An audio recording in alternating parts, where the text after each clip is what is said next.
Le Bitcoin est revenu chercher les 38 000 $ et vous allez voir avec moi dans cette émission que cette zone était clairement l'objectif de ce mouvement. Et donc nous allons voir ensemble aujourd'hui, est-ce que ce mouvement va se terminer là et donc on va assister à une correction, ou est-ce qu'à l'inverse on va tout simplement juste se mettre à consolider, ce qui pourrait être extrêmement bénéfique pour les altcoins.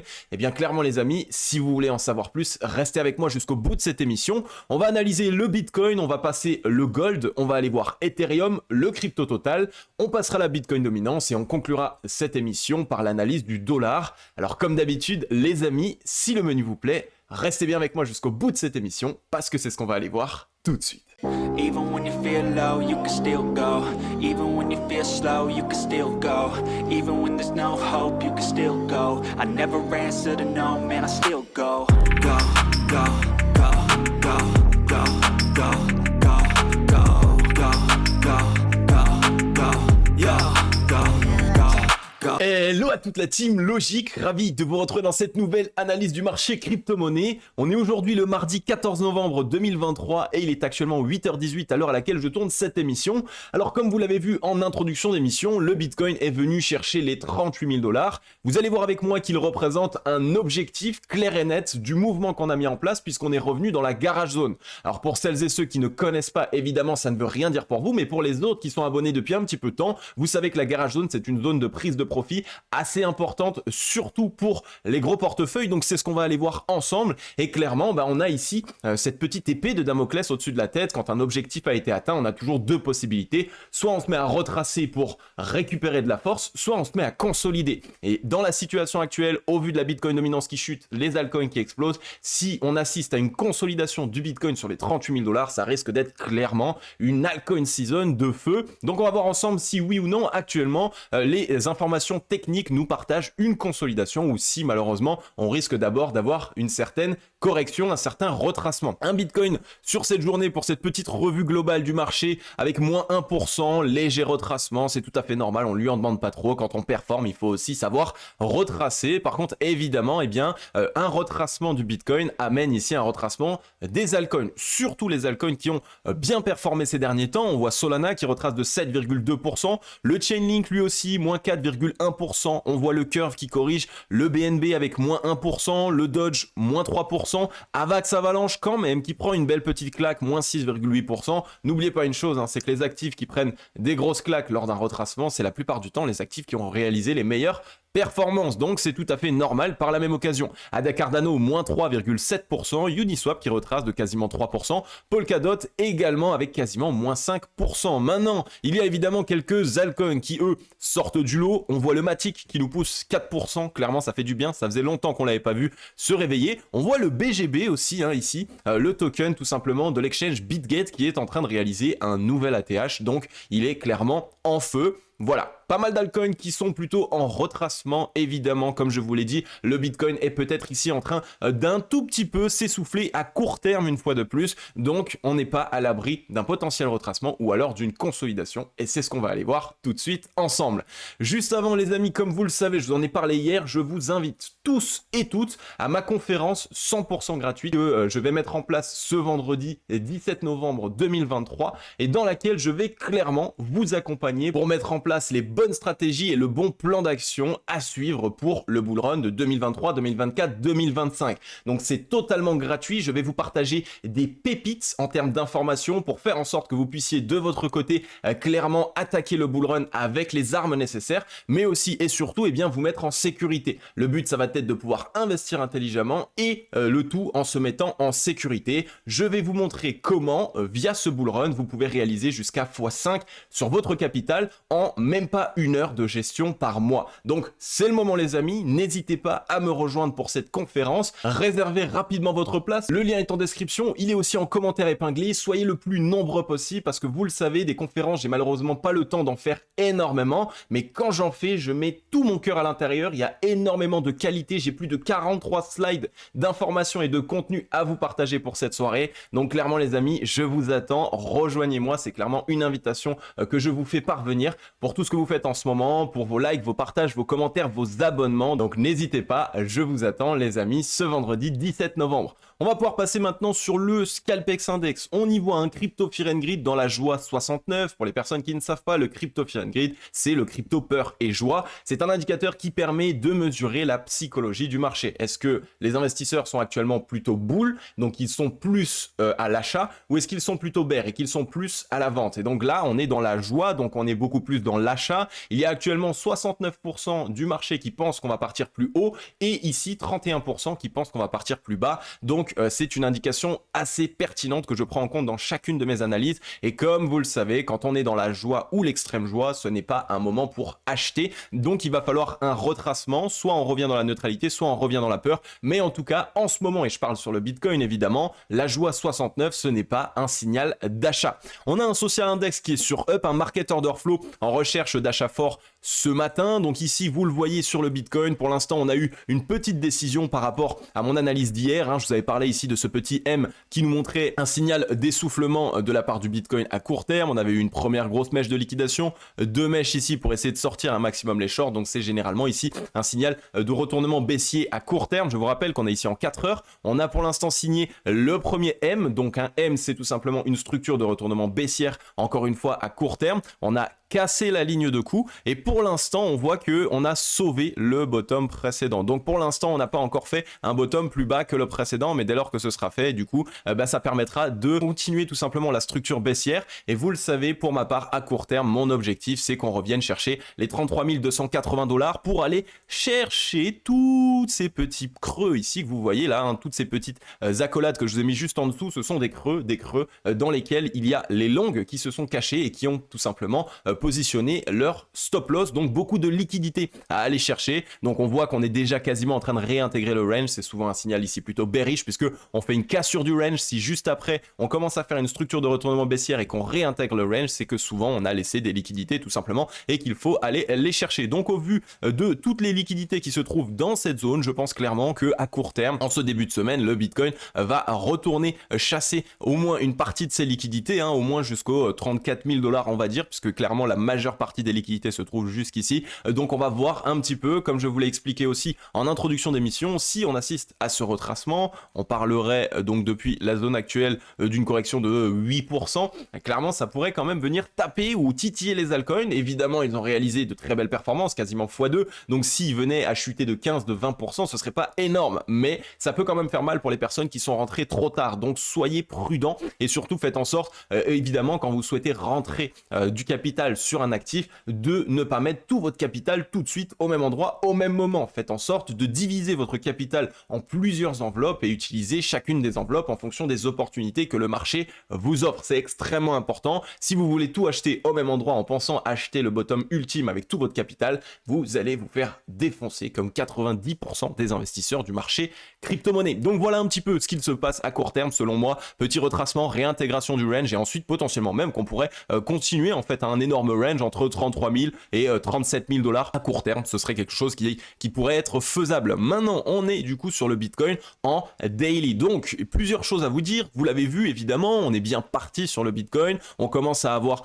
quelques petits signes, on va dire, d'essoufflement court terme. Ce n'est pas du tout encore un signal de retournement. Loin de là, on a eu une petite mèche. On est tranquillement en train de descendre, on va dire, comme dans un espèce de petit flag. N'oubliez pas une chose, c'est que ici, on a bien la tasse et potentiellement une anse qui pourrait être en train de se mettre en place pour par la suite avoir clairement la poursuite. C'est tout à fait faisable, c'est des structures qu'on a l'habitude de voir pour réaliser des poursuites de mouvements haussiers, puisque là clairement on est haussier à moyen terme mais aussi à long terme. Je vous en ai parlé d'ailleurs dans l'émission hebdomadaire d'hier. Ensuite, on est revenu dans cette zone, la garage zone ici, vous voyez, du mouvement précédent, donc que j'ai tracé de ce mouvement ici, d'accord? Et la garage zone, c'est quoi? C'est une extension de Fibonacci, c'est donc une zone dans laquelle généralement, on a des prises de profit qui sont réalisées parce que on a quasiment fait le mouvement précédent, on a fait la réplique du mouvement précédent et les whales le savent, généralement après la réplique d'un mouvement, on commence à s'essouffler un petit peu et en plus de ça, on a fait de belles performances. Donc il y a des prises de profit qui se sont faites et dans cette zone, bien généralement, on commence à s'alléger un petit peu en position. Et évidemment, là, je vous l'explique, on est en clairement début de bull run. Pour les personnes qui sont déjà positionnées, ne vendez pas, ce serait une erreur fondamentale. Mais pour vous expliquer, pour vous préparer au bull run plus tard, quand on aura déjà plus entamé et qu'on sera dans des zones, on va dire, dans lesquelles ça peut clairement se retourner de manière baissière bien plus importante, alors il faudra surveiller les garage zones. Ce seront des zones intéressantes de prise de profit. Donc ici, on se rappelle évidemment par la même occasion qu'on est clairement dans ce double bottom, d'accord, qui s'est mis en place. Double bottom, c'est tout simplement ici deux bottoms, les uns les plus hauts que les autres, avec ici la cassure du plus haut précédent. Donc on est bien ici dans cette structure de double bottom. Maintenant, depuis la cassure de la ligne de coup ici, eh bien qu'est-ce qu'on n'a pas fait? On n'a pas fait encore de retest, ok. Donc quand on fait un double bottom ici, tac, il y arrive souvent que du coup la ligne de coup elle soit amenée à être retestée. Boum, on a besoin de la retester en tant que support, s'assurer qu'elle tienne bien, et ensuite on peut continuer. Donc là ici on pourrait revenir la tester et ensuite envoyer tout simplement la poursuite. Ça permettrait plusieurs choses. Ça permettrait de calmer l'euphorie, je vous l'ai montré, on est dans la joie 68, on est quasiment dans l'extrême joie, donc déjà calmer l'euphorie. Ça permettrait aussi de calmer un petit peu les altcoins. Les altcoins ont bien performé ces derniers temps, peut-être qu'il y a beaucoup d'investisseurs qui sont rentrés avec du levier. Ça permettrait de créer de la peur et ça permettrait de retester une zone de support clé et de s'assurer qu'elle tienne évidemment, donc que les acheteurs défendent cette zone. Donc je ne suis pas encore assuré qu'on revienne dans cette zone, ça me paraît assez bas quand même, puisque ici ça nous ferait une correction assez importante malgré tout si on revient sur cette zone, puisqu'on serait sur 15% de correction sur le Bitcoin. Donc peut-être que ici à court terme on ne va pas venir le faire tout de suite, mais attention, cette zone va être amenée à être retestée d'ici peu, les 32 000 $. Je ne nous vois pas passer sous les 30 000 $, mais clairement je pense qu'on pourrait revenir tester d'ici peu les 32 000 $. On a eu du très gros volume acheteur qui est rentré, ça c'est juste génial. Maintenant si on regarde dans le ratio long short, malheureusement on est en zone de surachat. Qui dit zone de surachat dit que du coup les acheteurs sont essoufflés, d'accord, ils n'ont presque plus de force, donc ils vont avoir du mal à continuer à pousser le mouvement à la hausse, mais à l'inverse, les vendeurs, eux, sont complètement pleins en force. Donc là, évidemment, s'ils commencent à retourner le mouvement à la baisse, ça peut faire mal, puisque clairement, on a la force nécessaire pour pouvoir entamer une correction. Donc, actuellement, je pense plutôt qu'on est en train d'entrer potentiellement dans une consolidation sur le Bitcoin. La consolidation, elle peut se faire ici, depuis la mèche précédente. Les 33 549 $.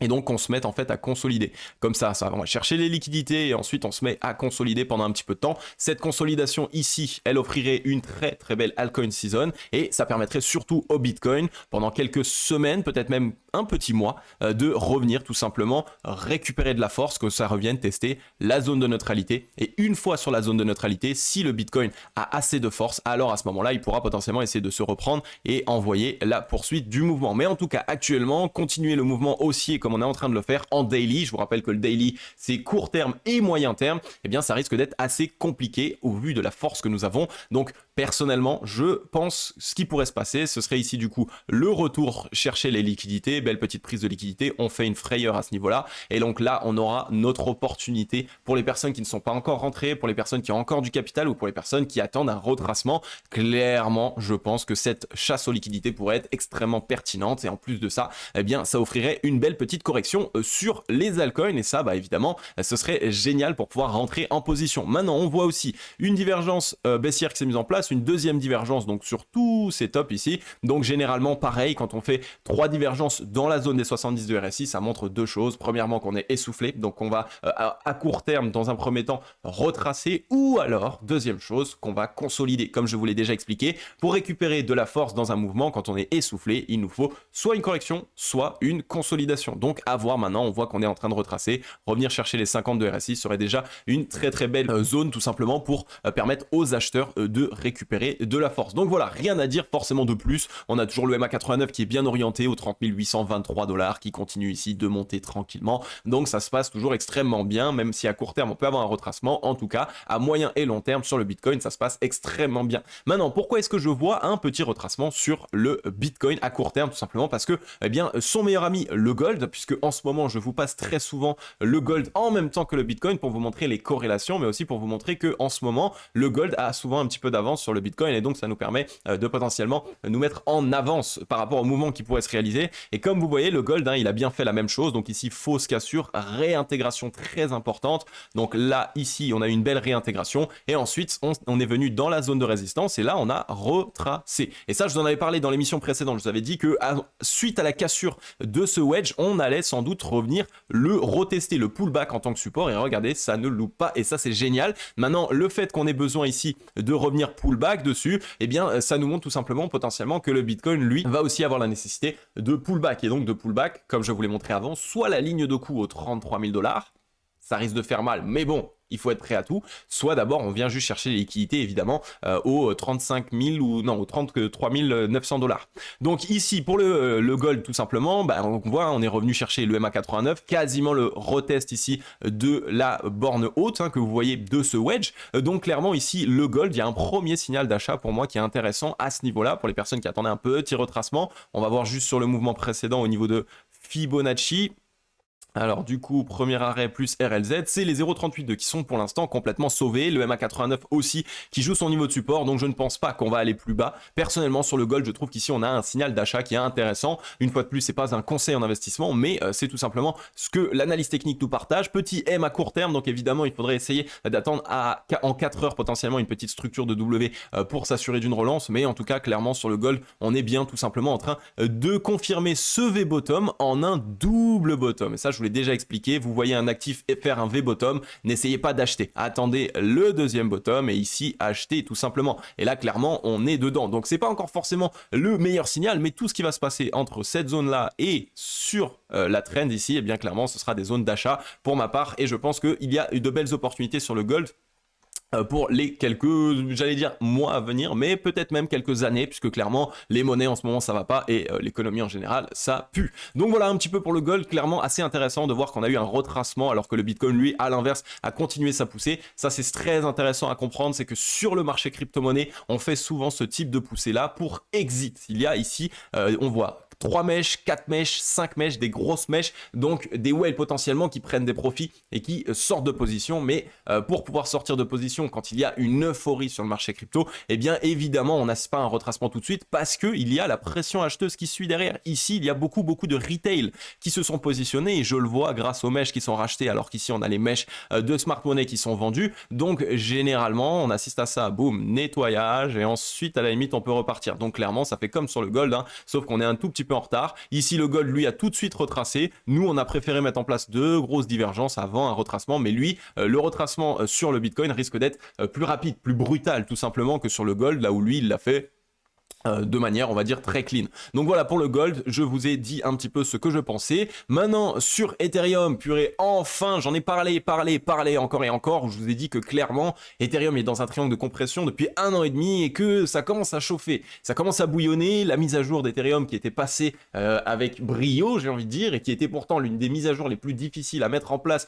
depuis la création du marché crypto-monnaie, donc des narratifs qui étaient juste incroyables, et pourtant sur le prix on ne voyait rien. Et bien là ça y est, on commence à assister à quelque chose. On voit ici une belle récupération. Ici on a eu la possibilité de réintégrer le range et on voit surtout qu'on est venu chasser ici les liquidités sur Ether. Donc clairement intéressant de voir qu'on est allé s'attaquer à ces petits stop loss bear. Qu'est-ce que ça montre? Eh bien tout simplement, rappelez-vous que le fait de faire ce type de mouvement sur un actif qui n'a pas performé ces derniers temps, eh bien c'est souvent ce qu'on appelle un short squeeze. Ça vient liquider ici beaucoup de shorts, ok.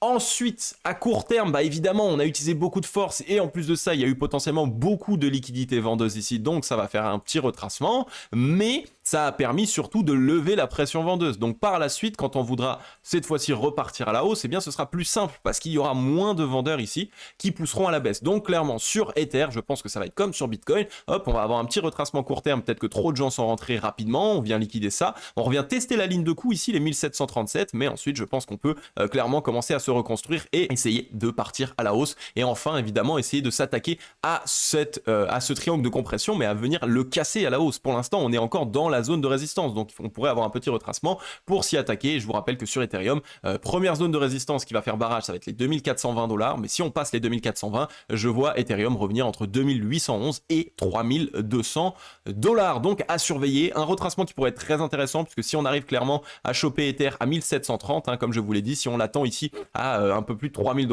on sera quasiment sur x2, et donc ça peut être déjà extrêmement pertinent de se positionner sur cette zone. Maintenant sur le crypto total, eh bien comme je vous l'ai montré hier en weekly, le crypto total, ça y est, il s'est envolé, il vient de s'extraire de son range, cette grosse zone de résistance des 1215 milliards qui nous faisait tant barrage. On est venu chercher toutes les liquidités short précédentes, donc on a levé ce voile de pression vendeuse qui était présent. Maintenant, une fois de plus, une fois qu'on a cassé ce range qui est un gros range, hein, on était dedans ici depuis mai 2022, donc là pareil, plus d'un an et demi de range, eh bien généralement, hein, hop, on vient faire le petit retest, là, le petit pullback, on teste cette zone en tant que support, on revient tester la ligne de coup, et seulement par la suite, boum, on s'envole. Comme ça ici, on vit, ok, cette zone est bien une zone de support, et par la suite, on peut s'envoyer, et surtout que ça va permettre tout simplement aux acheteurs de récupérer de la force. Donc pareil pour le crypto total, on voit qu'ici, hein, ça monte de manière très parabolique, mais ça accumule beaucoup de bottom, donc attention à un petit retest des 1200 milliards de capitalisation, ce qui ferait une correction court terme de 10 à 12%. C'est pas énorme, mais ça peut déjà piquer, mais surtout ça peut être encore plus intéressant pour les personnes qui attendent tout simplement de rentrer dans le train. Là aussi, un signal plutôt bearish, j'ai envie de dire, pour le MACD. On a une petite divergence baissière qui se met en place sous forme de M. Donc si on casse la zone de neutralité, excusez-moi, si on la casse, et bien à ce moment-là, on risque du coup bien de connaître un retracement un petit peu plus profond. Maintenant, si on regarde sur le ratio long short, on est en zone de surachat. Donc, de toute façon, les acheteurs n'ont plus de force à court et à moyen terme. Donc ici, on va avoir besoin d'une correction ou d'une consolidation, tout comme sur le Bitcoin, pour revenir sur la zone de neutralité. Donc clairement ici, on est de toute façon, on a beaucoup plus de probabilité, si on doit parler en probabilité, parce que vous aimez bien ça, on a 80% de probabilité de soit trouver une correction, soit une consolidation, et on a seulement 20 petits % de probabilité de continuer la hausse, parce qu'actuellement, on n'a pas beaucoup de force. Le seul driver, on va dire, qui pourrait nous permettre de continuer cette hausse, c'est le weekly. Le weekly qui pourrait prendre le dessus, parce qu'en weekly, il nous reste encore un petit peu de force, et donc peut-être qu'on veut faire ce dernier mouvement surexcessivement acheteur. Mais je ne pense pas, personnellement, que c'est ce que nous allons faire. On verra un petit peu dans les jours à suivre. Maintenant, Bitcoin dominance. Eh bien, la Bitcoin dominance qui a commencé son retracement, c'est génial, ça fait plaisir, ça faisait un petit peu de temps qu'on l'attendait. Maintenant, si on regarde en daily, on est venu s'attaquer à la zone de neutralité. Pour ma part, je pense qu'on va d'abord faire un petit rebond ici, et ensuite seulement continuer le mouvement baissier. Donc ce qui va faire ça, ça et hop. Et donc à ce moment-là, ça veut dire quoi? Ça veut dire que du coup, pendant ici, donc ici, on va dire du 23 novembre jusqu'à fin novembre, pourquoi j'ai dit 23 novembre? Le 13 novembre, excusez-moi, jusqu'au 21 novembre, donc pendant une semaine environ, avoir un rebond de nouveau de la Bitcoin dominance, un petit rebond pour venir tout simplement taper sur les altcoins, prendre de contre-pied toutes les personnes qui ont switché tout leur capital du Bitcoin vers les alts. Et donc ça enverrait un tout petit rebond, ça fait un peu chuter ici les alts, et ensuite seulement on entame la correction, ce qui permettrait du coup aux alts de surperformer. Et donc bah, évidemment ça concorde avec une correction du Bitcoin. Si le Bitcoin corrige, ça risque de taper plus fort sur les alts, et donc ça ferait rebondir la Bitcoin dominance, ok? Donc clairement pour l'instant c'est en train de concorder. On voit surtout que eh bien on arrive sur la zone de neutralité et qu'elle est en train d'être sauvée ici. Donc il y a carrément des acheteurs qui commencent ici à essayer de racheter du Bitcoin en partie. Donc à surveiller un maximum la Bitcoin dominance. Ça nous montre qu'à court terme on pourrait juste avoir une légère correction plus marquée sur les alts que sur le Bitcoin, et seulement par la suite retrouver un certain rebond. Maintenant le signal bullish, parce qu'il n'y a pas que du signal on va dire bearish entre guillemets, c'est que le dollar il est toujours bearish, et ça c'est génial parce que vous le savez, si le marché crypto-monnaie veut continuer sa hausse, démarrer un bull run, démarrer un marché aussi ou quoi que ce soit, il nous faut évidemment une chute du dollar. Actuellement c'est le cas, hein. Je vous rappelle, on est ici sur ce triple top, donc ça c'est tip top, vraiment meilleure structure de retournement baissière possible. En plus de ça on l'a fait ici en 2 prises de liquidité, donc on est vraiment venu sortir un maximum de short. Donc clairement ensuite on a eu du coup la cassure de la ligne de coup, hein, et le retest de la ligne de coup, le throwback en tant que résistance, et on voit que qu'est-ce qui se passe? Et bien clairement on a retesté, et pour l'instant c'est les vendeurs qui continuent de conserver cette zone en tant que résistance. Donc c'est un bon signal pour nous montrer la validation de ce triple top, et donc la validation de la poursuite baissière du dollar. Donc ça c'est génial, clairement ça montre que ici le dollar est toujours en train de vouloir poursuivre son mouvement baissier, et donc il veut bien permettre au marché crypto de continuer son mouvement haussier. On voit qu'on vient de casser la zone de neutralité et qu'on a du coup encore largement la force nécessaire pour revenir dans la zone d'abord de survente. Alors pour donner un petit objectif sur le dollar, je pense que au niveau du ratio long short, en fonction de la force qu'on va y mettre, on sera en survente à ce niveau-là. Donc environ sur cette zone de support des 101,27 points. Maintenant la seule chose que je veux moi personnellement, c'est qu'on s'attaque à ce bottom précédent. Donc j'aimerais qu'on fasse ça, et ensuite on peut même trouver un rebond jusqu'aux 104 points, je m'en fiche, tant qu'on a fait un bottom plus bas que le précédent, ça me montrera que clairement le dollar est bien dans une dynamique baissière, et donc on s'attaque au bottom précédent. Donc on fait des bottoms de plus en plus bas, hein. Une dynamique baissière c'est censé être ça. Donc imaginons sans prendre ce mouvement en compte, on a ce bottom et ce bottom. Là on est du coup dans une dynamique baissière, on a un bottom qui est plus haut que le suivant, et on a des tops qui sont de plus en plus bas par la même occasion. Donc là on est bien dans une tendance baissière, ok? Et bien moi c'est ce que je veux qu'on s'attaque à ce bottom précédent, et ensuite on aura du coup une vraie validation d'un démarrage d'une dynamique baissière. Bref, tout ça pour vous dire que sur le dollar on est bien revenu tester la ligne de coup en tant que résistance. Actuellement actuellement elle tient en tant que résistance. C'est un signal qui est extrêmement intéressant pour le marché crypto-monnaie. On va suivre ça de très près parce qu'on pourrait du coup pour cette année 2024 avoir une très grosse chute du dollar. Et comme vous le savez, une grosse chute du dollar emmènerait le marché crypto-monnaie avec lui à la hausse. Ok les amis, j'en ai terminé avec cette émission. J'espère comme d'habitude qu'elle vous aura permis de bien comprendre le marché crypto-monnaie, de comprendre ce qu'il se passe et de pouvoir le suivre un maximum. Vous voyez, ça fait 2 vidéos d'affilée. Ça faisait très longtemps que j'avais pas eu le temps de vous faire 2 vidéos d'affilée et ça me fait super plaisir parce qu'en ce moment, le marché crypto-monnaie bouge. Et donc quand ça bouge, ça m'excite, ça m'intéresse de pouvoir vous le partager. Quand ça ne bouge pas, clairement, eh bien, j'ai pas mal d'entreprises à gérer de mon côté, donc j'ai pas mal d'autres choses à faire. Mais en tout cas, en ce moment, ça bouge. Le bull run est clairement en train de se construire. C'est tout simplement aligné avec le scénario et la narrative que je vous partage depuis plus de 2 mois et demi. Et pour les personnes qui sont abonnées, je pense que vous êtes dans le train avec moi parce que je vous ai martelé le fait que c'était intéressant de rentrer en ce moment et que les zones de prix étaient juste géniales. Donc en ce moment, on est gagnant, on a les portefeuilles dans le vert, mais c'est le pire moment pour commencer à faire des erreurs, ok? Donc ne faites pas d'erreurs, j'espère vraiment pour vous que vous avez suivi à la lettre tout ce que je vous ai dit dans les vidéos précédentes pour vous dire qu'il faut mettre en place un plan d'action parce que si vous n'avez pas de plan d'action, vous allez vous faire défoncer. Et donc, d'ailleurs, si vous n'avez pas de plan d'action et que là, vous êtes un petit peu en train de trembler en vous disant mais non, mais j'ai pas envie de me faire défoncer, je suis à peine gagnant, eh bien, mon ami, comme tu le sais, je t'invite à ma conférence de ce vendredi 17 novembre sur laquelle je vais traiter entièrement le bull run 2023, 2024, 2025. Je vais t'expliquer comment fonctionne un bull run, comment suivre les cycles, comment trouver les bons points d'entrée sur différents actifs, comment acheter un actif qui lui est déjà parti à la hausse. Bref, toutes ces choses qu'il faut absolument savoir pour ne pas faire d'erreur, pour pouvoir clairement aller chercher des énormes résultats au travers de ce bull run. En plus de ça, les narratives sur le marché crypto-monnaie n'ont jamais été aussi bonnes. D'énormes entreprises qui adoptent le marché crypto, de plus en plus de banques, de fonds de gestion qui peuvent le proposer à leurs clients. Il y a l'ETF qui arrive, il y a des pays qui adoptent le Bitcoin en tant que monnaie légale. Bref, ça part vraiment en sucette. C'est pour vous dire que sur cette année et les années prochaines, donc le bull run qui arrive, ça va peut-être être un bull run de dingue comme on ne va plus jamais le connaître. Donc c'est votre moment les amis, j'ai envie de vous accompagner, vous aider sur ce bull run et vous aider à potentiellement essayer soit de construire un réel patrimoine, soit même de changer de situation financière. N'hésitez pas, venez vous inscrire, c'est totalement gratuit. Le lien est en description, il est aussi en commentaire épinglé. Comme d'habitude les amis, je vous dis à très vite dans la prochaine émission. Je vais vous souhaiter à tous et à toutes une agréable journée ou une agréable soirée. C'était Cryptologique. Ciao.